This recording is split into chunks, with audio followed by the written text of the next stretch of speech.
নরেন্দ্র মোদী দেশের প্রধানমন্ত্রী হওয়ার পর যে কয়েকবার বিদেশ সফর করেছেন তার মধ্যে সবচেয়ে বেশি দীর্ঘ সময় বিদেশ সফর করতে চলেছেন এবার, যেখানে জানা যাচ্ছে প্রধানমন্ত্রী 8 দিনের বিদেশ সফরে করবেন এবং 8 দিনের পাশাপাশি তিনি কিন্তু ব্রিক্স সম্মেলনে যোগ দেবেন।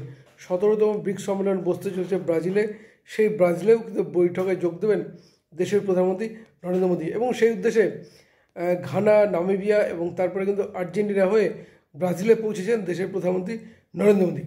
কিন্তু ব্রিক্স সম্মেলন যেটা অত্যন্ত গুরুত্বপূর্ণ হতে চলেছে, পাশাপাশি প্রধানমন্ত্রী এই সফরও কিন্তু আন্তর্জাতিক ক্ষেত্রে অত্যন্ত গুরুত্বপূর্ণ। কেন বলছে কথা, সব কিছু আলোচনা করবো আজকের এই ভিডিওতে। নমস্কার, আমি সত্যজিৎ পাল। দেশের প্রধানমন্ত্রী নরেন্দ্র মোদী বিশেষ করে অপারেশন সিন্দুরের পর এই প্রথমবার বিদেশ সফর করছেন এবং সবচেয়ে বড় কথা সেটা হচ্ছে প্রধানমন্ত্রী 8 দিনের সফর, কিন্তু অর্থাৎ দীর্ঘমেয়াদী সফর। এবং যেটা জানা যাচ্ছে সেটা হচ্ছে প্রথমে ঘানা যাবেন, ঘানার পরে নামিবিয়া, তারপরে ত্রিনিদাদ টোবাগো, আর্জেন্টিনা এবং ব্রাজিল, এর প্রত্যেকটা দেশ সফর করবে। পাশাপাশি যে বৈঠকে বসতে চলেছেন সেই বৈঠক কিন্তু ব্রিক্স সম্মেলন, সেটা কিন্তু অত্যন্ত গুরুত্বপূর্ণ। তখন এই ব্রিক্সের যে 5টি গুরুত্বপূর্ণ দেশ রয়েছে, ব্রাজিল রয়েছে, ভারত রয়েছে, রাশিয়া, চীন এবং দক্ষিণ আফ্রিকা।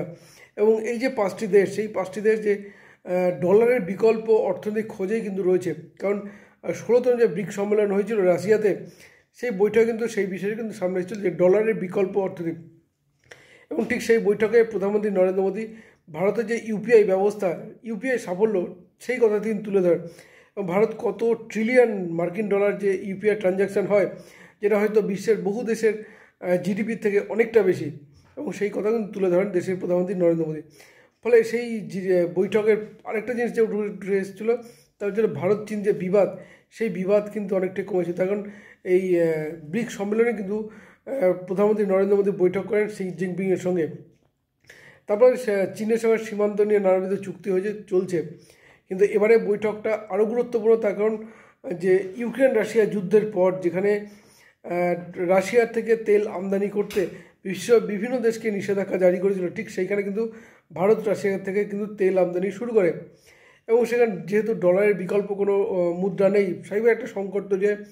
কিন্তু সেখানে জিনিসপত্র আদান প্রদানের মাধ্যমে কিন্তু এই ব্যবসা চলছে, অর্থাৎ যেখানে একদম পুরনো প্রথা, যেখানে কিছু দিয়ে কিছু নেওয়ার একটা যে প্রথা ছিল, সেই প্রথা কিন্তু চালু হয়েছে। তারপর থেকেই বলা যায় বিকল্প অর্থনৈতিক খোঁজে কিন্তু রয়েছে বিশ্বের বিভিন্ন দেশ। এবং সেই উদ্দেশ্যে ব্রিক্স সম্মেলন, অর্থাৎ আমেরিকার বিকল্প একটা শক্তিশালী ঐক্য তৈরি করা কিন্তু এই ব্রিক্সের প্রধান লক্ষ্য। এবং 17তম যে বৈঠক বসতে চলছে ব্রাজিলে, এবং সেই বৈঠকে বিকল্প অর্থনীতির পাশাপাশি যে বিকল্প যে ব্যবস্থা, অর্থাৎ আমেরিকার যে ঔদ্ধত্য বলা যেতে পারে, যে তাদের যে শুল্ক নীতি, নানাবিধ বিষয় কিন্তু উঠে আসতে পারে এই ব্রিক্স সম্মেলন।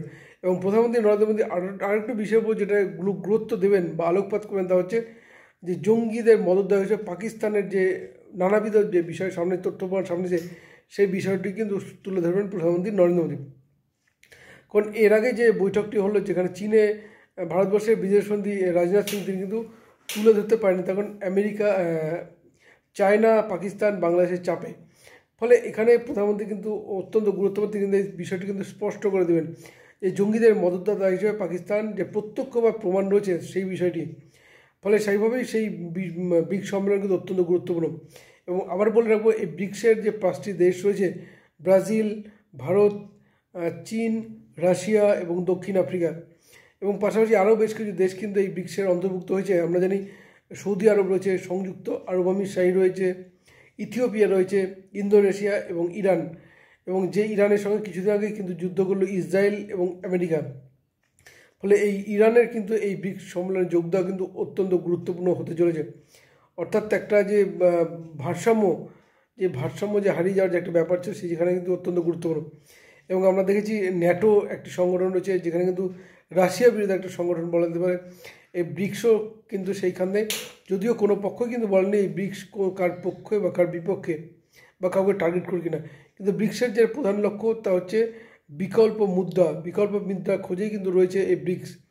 ফলে এবারে বৈঠক কিন্তু অত্যন্ত গুরুত্বপূর্ণ হতে চলেছে, যেখানে বিশ্বের বিভিন্ন দেশের একটা যেমন অর্থনৈতিক রয়েছে, অর্থনৈতিক, সামাজিক, নিরাপত্তাজনিত নানাবিধ শান্তি শৃঙ্খলা নানাবিধ বিষয় কিন্তু উঠে আসবে এই বৈঠকে। ফলে এই ব্রিক্স সম্মেলন, 17তম ব্রিক্স সম্মেলন, এটা কিন্তু অত্যন্ত গুরুত্বপূর্ণ হতে চলে। আর কি উঠে আসে এই ব্রিক্স সম্মেলন থেকে সেদিকে আমাদের নজর থাকবে।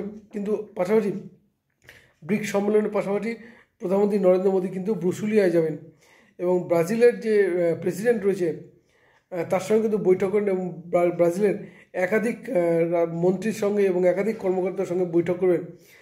বৈঠকের পাশাপাশি প্রবাসী ভারতীয়দের সঙ্গে বৈঠক করবেন প্রধানমন্ত্রী নরেন্দ্র মোদী এবং সেই বৈঠক থেকে যে ব্রাজিল এবং ভারতের যে বৈদেশিক যে চুক্তি নানাবিধ ব্যবসায়িক, অর্থনৈতিক বা সামাজিক, প্রতিরক্ষা বিষয়ক যে চুক্তি রয়েছে সেই চুক্তিও কিন্তু বাড়ানোর পরিকল্পনা রয়েছেন দেশের প্রধানমন্ত্রী নরেন্দ্র মোদী এবং সেখানে ব্রিক্স সম্মেলনের পরে কিন্তু ব্রাজিলে তিনি কিন্তু সময় কাটাবেন এবং ব্রাজিলের সরকারের একাধিক দপ্তরের মন্ত্রীর সঙ্গে বৈঠক।